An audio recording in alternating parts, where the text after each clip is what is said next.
weathered cars right over here.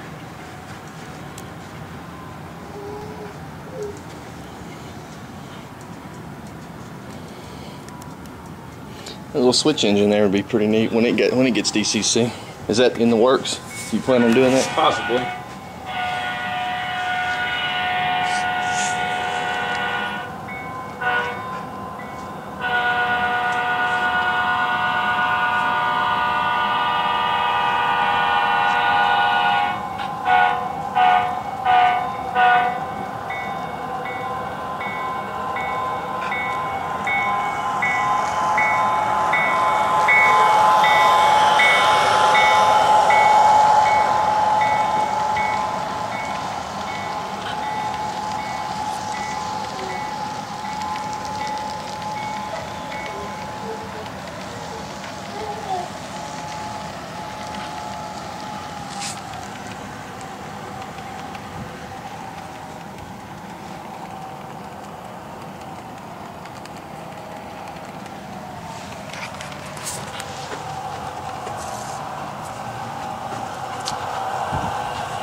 You want to explain what the difference was, or how the GM&O ended up going to just the red and the white scheme from this scheme?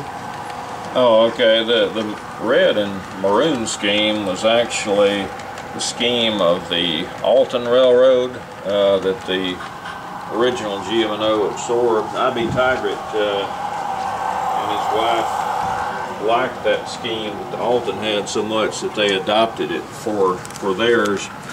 And then around the late 1950s, early 60s, been a recession. A lot of stuff wasn't being painted. My dad was appointed superintendent of motive power, or diesel expediter, on the GM&O around 1958, and pretty soon he was able to convince them to paint solid red on some of the switchers, keep them from rusting out. They kept painting the road engines with the red and maroon, and then in 62, 63 they got the black and white engines, which is actually a paint scheme that EMD, Division of General Motors, suggested to them they told them grade crossing visibility. Got a couple engines on the layout that are black and white. And those are the GP30s and GP35s, the 500 and 600 class. It was decided, a lot of the people on the GM&O liked having red as part of the paint scheme, though. So when they came out with the SD40s around 1966, they decided to modify that to a red and white to go back more with the tradition, yet a little more modern look. All right. And you had said that you found this out through your father when you were wanting to match the color. You were wanting to repaint an engine, you said. Right. And I was wanting to know what the GM&O red color is that they used, for instance, when they repainted the diesels into the solid red from the red and maroon. And I wanted to know if they had a paint chip or anything like that. Of course, the GM&O actually painted all that in-house. They didn't send it off to somebody to paint. And he just started laughing and said, we just called Western Auto and said, and asked them, give us the best price you got on some bright red paint or some fire engine red. So as a result, different places that painted it might have procured a different shade of red depending on what the batch was that was available at the best price, whatever bright red was. Okay, so there was no quote-unquote GM&O red. It was just, you could find all kind of different shades. Right, exactly. Originally there would have been through the EMD and Alco paint chips. They had a lot of Alcos on the south end of the GM&O and more EMD on the north end in the red and maroon. So the manufacturers that had them originally painted at the factory would have had paint chips, but when the railroad did touch-ups or redid them, they just bought whatever good paint they could at the best price that matched as well as they could. Is the The paint they would use for locomotives, is it the same that you would use on an automobile? Something that clings to metal? It would have been. Very similar, yes. Back in those days. And the functional part of painting any locomotive is to keep it from rusting out, basically, to keep the metal from oxidizing. Of course, they want it to look good too, but that was probably the biggest concern at the time, was to protect the metal. Okay. So.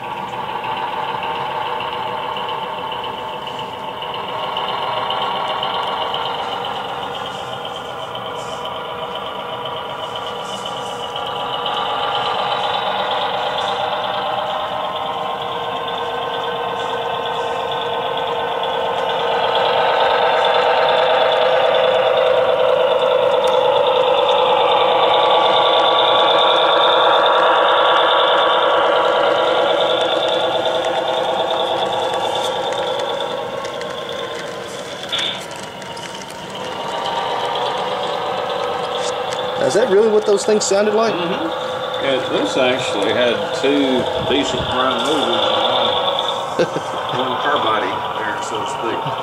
It actually kind of sounds like a road tractor.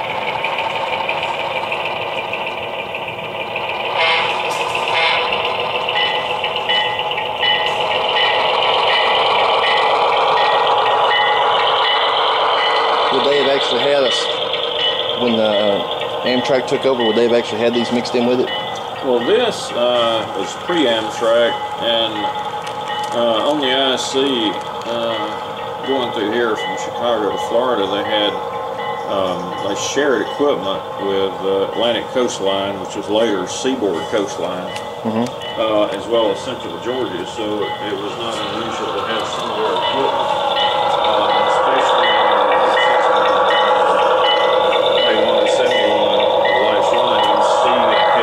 silver car, or maybe more, in the train.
What's the scale speed now? 5,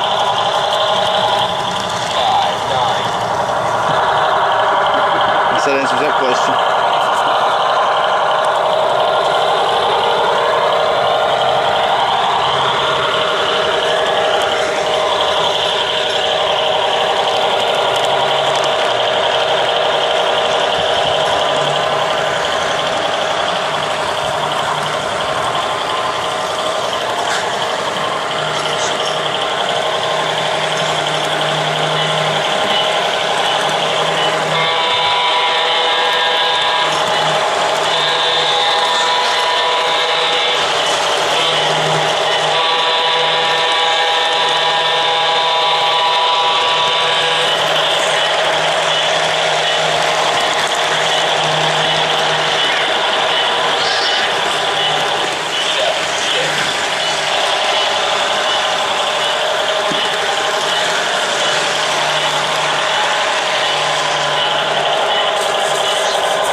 take side or anything? Let's see. If you want to, you can see. I don't know if it's slide or not, but if you want to turn the lights down and see how that Mars light reflects off the stuff. You need this light on or not? Oh, no, it's fine. Okay. Let me see if I